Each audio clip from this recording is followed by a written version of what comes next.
Jean-Pierre Coff, bonjour. Bonjour. Vous revenez avec un nouveau livre, Arrêtons de manger de la merde, chez Flammarion. On va parler de ça, de vous, de votre longévité comme pape du bien manger.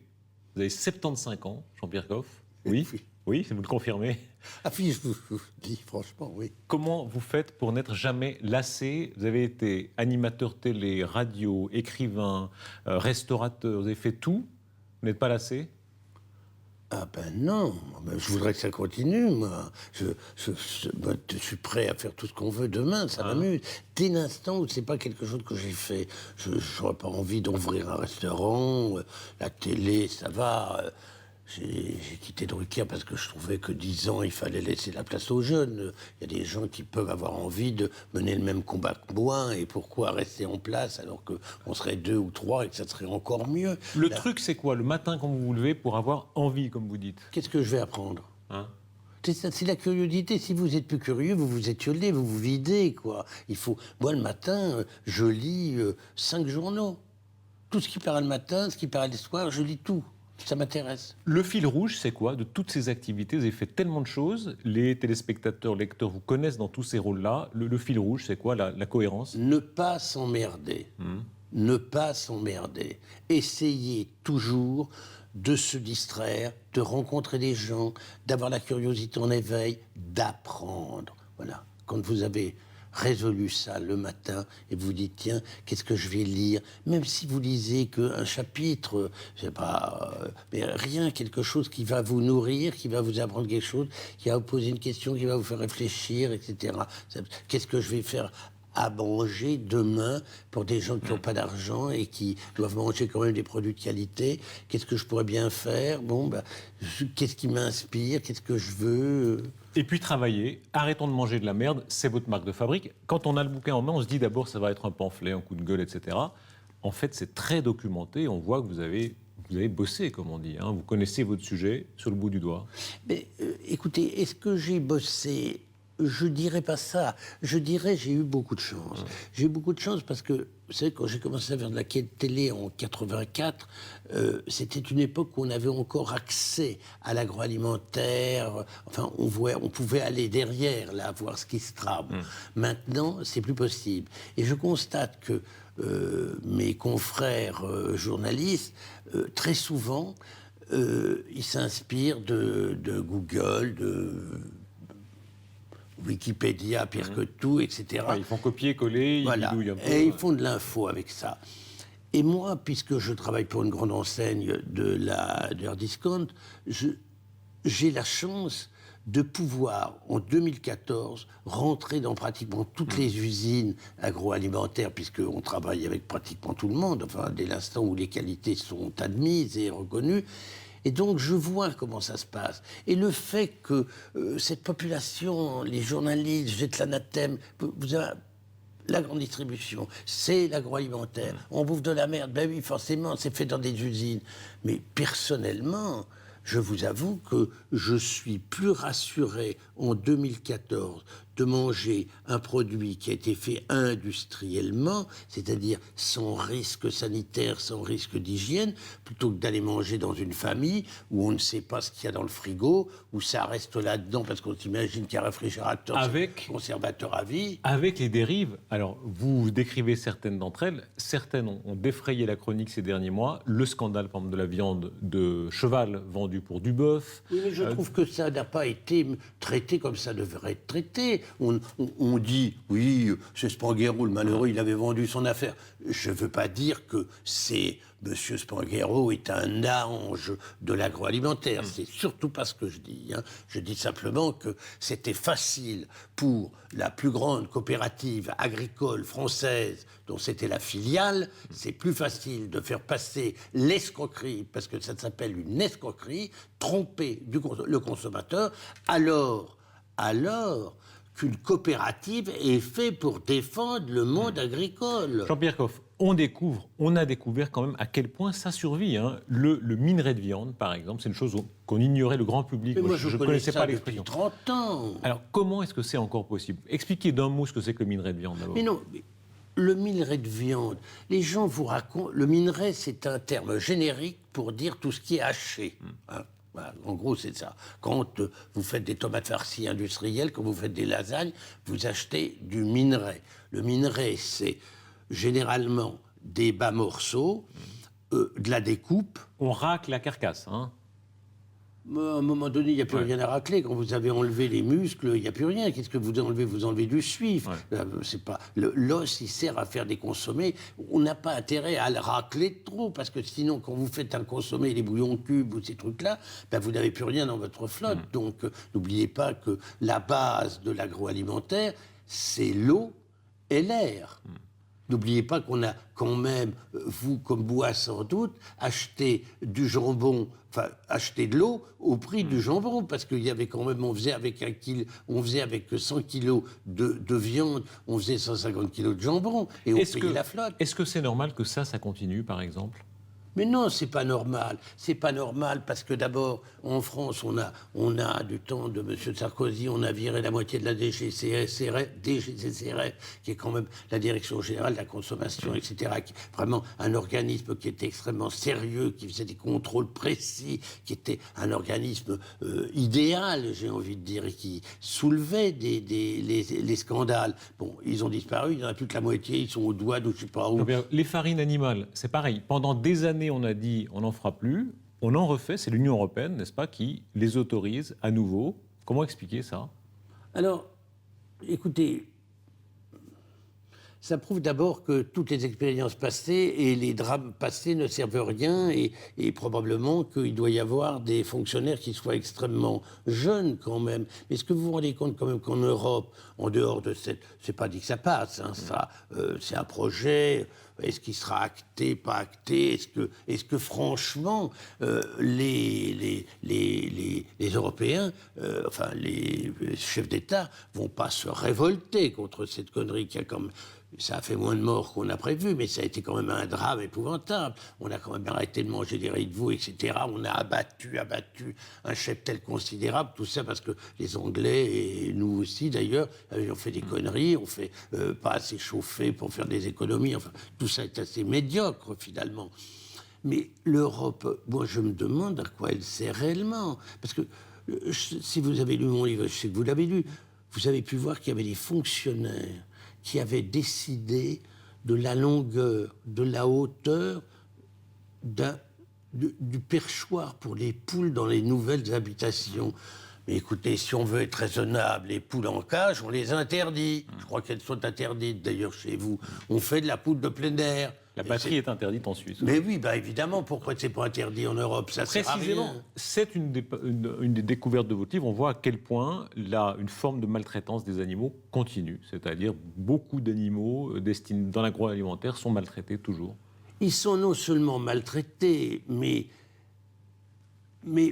prenons un exemple, entre autres. Vous savez que dans un abattoir, normalement, les bêtes doivent rentrer propres. Or, effectivement, qu'avec la stabulation, puisque depuis cette invention stupide du no-grazing, où les bêtes sont plus à l'herbe, mais sur un parquet de ciment et qu'elles se couchent dans leurs excréments, etc., les bêtes doivent être propres et les éleveurs peuvent toucher une prime de 100 € pour amener des bêtes propres à l'abattoir. Elles ne sont pas propres. Elles sont dégueulasses. Ce que vous voyez arriver dans des abattoirs, c'est une immondice. Ce sont des bêtes qui sont couvertes de merde, d'urine, de paille, et encore quand il y a de la paille. Et une bête, obligatoirement, une vache, elle doit être tarie, c'est-à-dire qu'elle ne doit plus faire de lait. Moi, j'ai vu rentrer dans des abattoirs des bêtes qui pissaient le lait. Alors, on va me dire, oui, le stress, ça fait propulser du lait à tout le monde quand même, hein, en tout cas pas à toutes les vaches. Jean-Pierre Coff, votre avis sur quelques idées reçues, parfois elles sont vraies, peut-être parfois non, sur l'alimentation, quand on voit les scandales des derniers mois. Prenons la pêche, on dit bientôt certains poissons n'en aura plus, la surpêche, etc. Est-ce que ça c'est vrai? Ben oui, c'est vrai. Donc, l'aberration, c'est qu'on va pêcher avec des bateaux usines qui transforment directement en mer des poissons prétendus impropres à la consommation humaine, peut-être, j'en sais rien. Mais ces bateaux, ils font directement de la farine pour alimenter qui? Les saumons. Parce que c'est pas aberrant quand même ça. Deuxième idée reçue, l'huile de palme. C'est devenu vraiment un sujet obsédant dans l'actualité. L'huile de palme qui, d'abord, déforeste à une très grande quantité. Mais est-ce que c'est mauvais en soi à manger?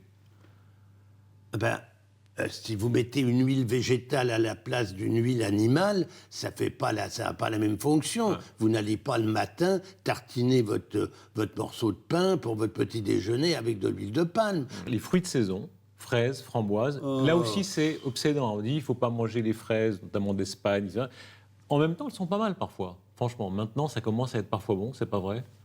Ben, vous savez ce que c'était, la fameuse camarossa, la fraise qu'utilisent les Espagnols? C'est une fraise qui a été inventée aux États-Unis sur la côte ouest pour pouvoir traverser les États-Unis pour être vendue sur la côte est. Donc elle est résistante. Et le critère, c'était qu'elle puisse tomber sans surtout éclater. Alors, vous vous amusez, vous prenez une fraise, vous la faites tomber comme ça. Si elle n'éclate pas, c'est une camarossa. Ça frappe beaucoup quand on vous entend parler, les voyages, vivre votre passion. Vous êtes heureux? Ah, mais je suis follement heureux. Mais attendez, une belle vie, vous vous faites marrer quand Là, vous travaillez beaucoup, mais c'est une belle vie. Je viens de Patagonie, Ouais. je me tapais 500 ou 700 km par jour pour aller vérifier dans quel état étaient élevés les moutons et les agneaux que je voulais utiliser, moi, dans une usine française. Mais je voulais savoir véritablement comment c'était foutu, comment c'était élevé. Et effectivement, vous vous rendez compte qu'on ne peut pas lutter en Europe parce que là-bas, les propriétés de M. Benetton, ils ont 2 fois la France. Donc vous imaginez, vous avez un mouton, il y a un type qui claque des doigts, il y en a 40 000 qui arrivent, c'est absolument cinglé. Quand on regarde votre parcours, c'est frappant de voir à quel point vous revenez de loin.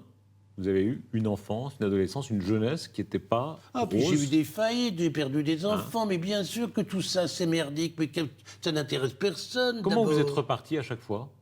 Mais j'y ai cru. Et puis, j'ai su profiter de la chance, et j'ai eu... Je dis tout le temps, j'ai pas de mérite, j'ai eu de la chance. Parce que j'ai rencontré des gens formidables. Moi, j'ai pas mon certificat d'études. J'ai rencontré Jean-Claude Carrière qui m'a appris à écrire. Vous vous rendez compte, la chance d'avoir un professeur comme ça. J'ai rencontré des mecs comme Carmet, comme Jean Poiret, qui m'ont appris la vie, aidé, qui m'ont dit mais pas des œufs dans le même panier. Ne fais pas que de la télé, fais autre chose, écris des pièces, écris des livres. J'ai écouté avec passion et attentivement. Mais il faut avoir du culot, il faut avoir des couilles au cul. Comment il faut vous imaginer enfant? Votre père meurt pendant la guerre. Vous êtes gamin seul avec votre mère. Hein. Oui, et une vieille marraine de ma mère qui m'élevait puisque ma mère travaillait. Vous décrivez des scènes très dures. Je me souviens quand vous décrivez, vous dites, vous vous réfugiez dans les champignonnières avec les rats qui passaient. Quand je suis allé, oui, retrouver ma grand-mère qui était cuisinière dans une maison des aristocrates et qui voulait pas que je mange d'abord parce que ça coûtait de l'argent. Ils voulaient pas que je joue avec leurs enfants qui avaient le même âge que moi. Mais c'est fini. Je sais maintenant que les gens qui ont de l'argent, ils pensent pas toujours à le partager.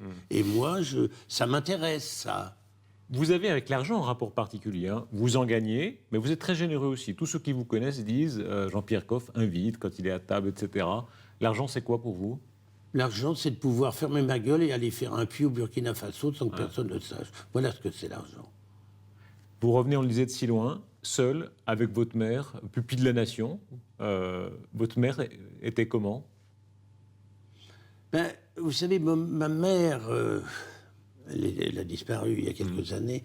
Je ne veux pas l'accabler, mais parce que je comprends très bien ce qui lui est arrivé. Ma mère a perdu un mari très jeune. Et en 47-48, elle a rencontré quelqu'un qui était un homme marié, mais dont elle est tombée éperdument amoureuse. Et ça permet de tout parler quand on a vraiment une passion, un sentiment extrêmement profond pour un homme ou inversement.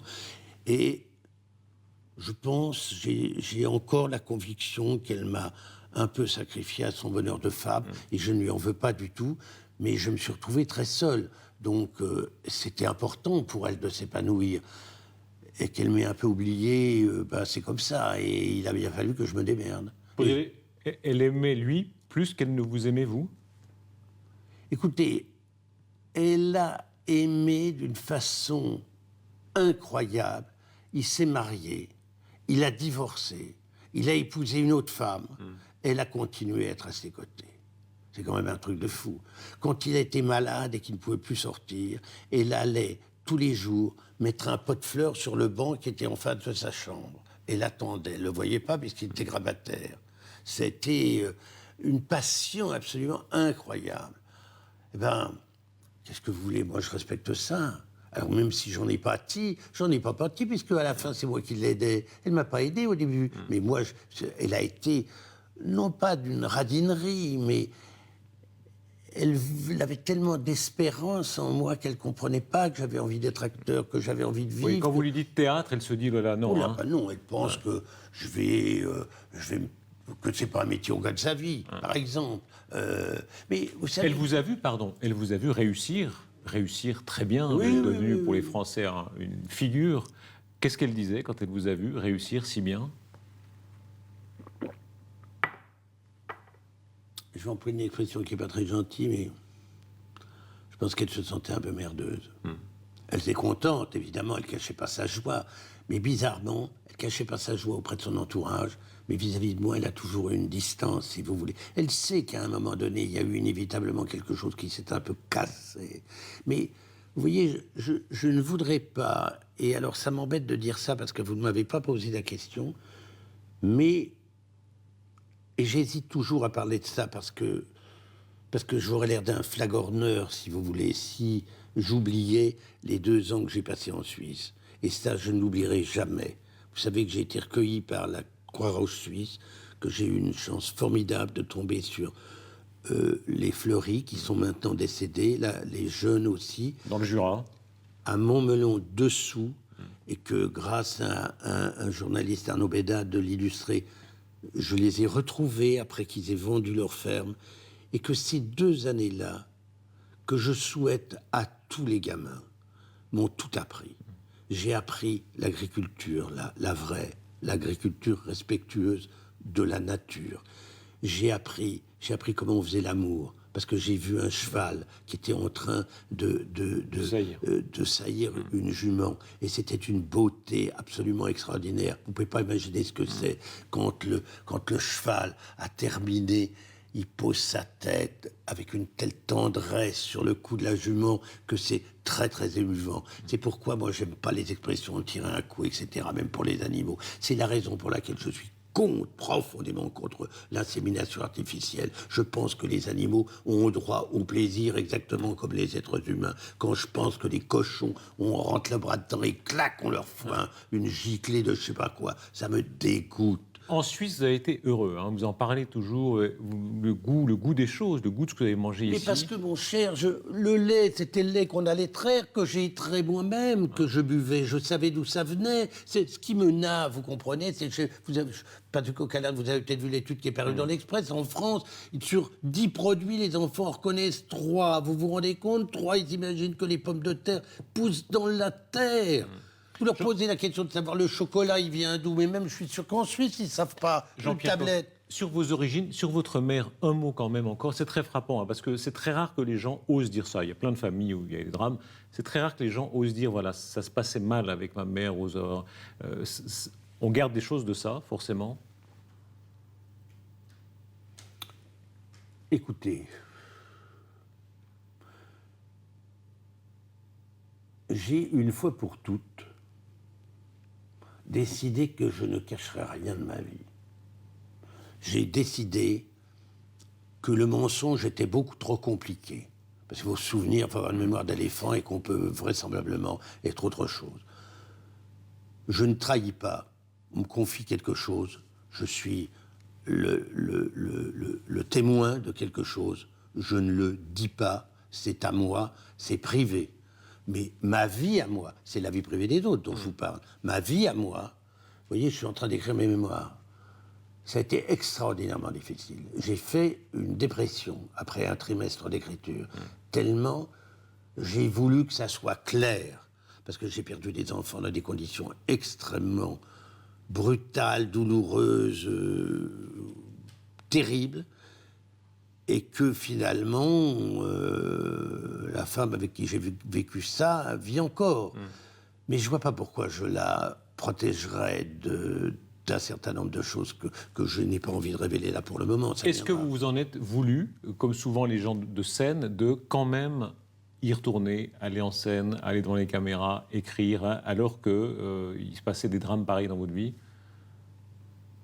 Mais c'est la vie, ça. C'est la vie, mon cher Darius. Qu'est-ce que vous voulez? Moi, j'ai été frappé. Il se trouve que j'ai été producteur d'un spectacle qui n'a pas formidablement marché, un spectacle de Jacqueline Maillan, ça s'appelait La Royale Performance. Il a perdu son mari. Mais les gens ont payé, c'est un métier d'être acteur. C'est un métier d'être acteur. Moi, quand je tournais, mon ami Carmet est mort. C'était une douleur, mais irrépressible pour moi. Je tournais le lendemain matin, il y avait une équipe technique, il y avait des frais qui étaient engagés. Eh bien, j'ai quitté Carmet, mort sur son lit, après avoir trinqué, bu un dernier verre avec Gérard Depardieu, et j'étais au boulot à 9h. La mort de Carmet, ça a été un moment pour vous clé. Ça a été un moment...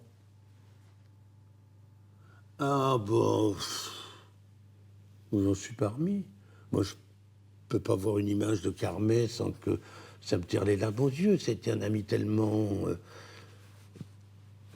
inattendu par rapport à l'image qu'ont les gens, un type avec lequel j'ai tellement appris et tellement ri, qui avait un sens de la fraternité, de l'amitié, de la générosité, qui était en même temps tellement iconoclaste, qui avait le sens de la dérision comme personne. Boire avec lui, c'était quelque chose de tout à fait différent. Il faisait ça.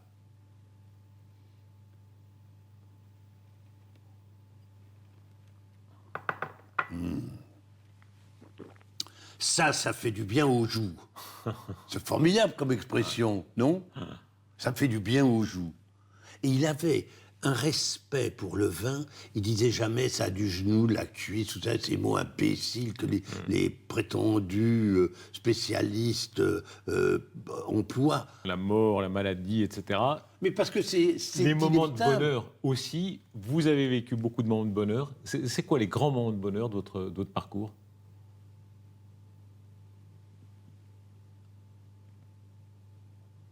C'est quand, après avoir été pendant 1 an au plus profond du purin, on sent que ça revient. C'est quand les inévitables dépressions, comment on dit, le stress, maintenant je ne sais pas comment on dit, quand tout à coup ça remonte, vous voyez, où vous sentez que le niveau baisse et que vous êtes en train d'avoir commencé à avoir la tête de l'eau, etc. C'est le premier cadeau que vous pouvez faire avec l'argent que vous avez à nouveau gagné par devers vous. C'est voilà, c'est ces trucs-là. Quand ça reprend. Ah ben oui, c'est inévitable. Et puis les moments de bonheur, c'est quand vous tombez amoureux, quand vous rencontrez quelqu'un. Évidemment, ça s'arrête toujours. On n'est pas amoureux toute une vie, mais n'empêche que quand vous rencontrez quelqu'un et que vous découvrez le bonheur, c'est formidable. Merci Jean-Pierre Coff. On vous lira. Arrêtons de manger de la merde chez Flammarion. Merci J'aime beaucoup. bien quand vous dites arrêtons de manger de la merde, Bah parce voilà, que je pensais, honnêtement... Hein, Le mot merde, pourquoi non, ça? je pensais qu'un homme comme vous, élégant, distingué, très sûr de lui-même, vous ne diriez pas merde, vous feriez arrêtons de manger de la pointe de M, 3 petits points. suspension. Voilà. Alors de la M, 3 petits points. Merci Jean-Pierre Coff. Merci.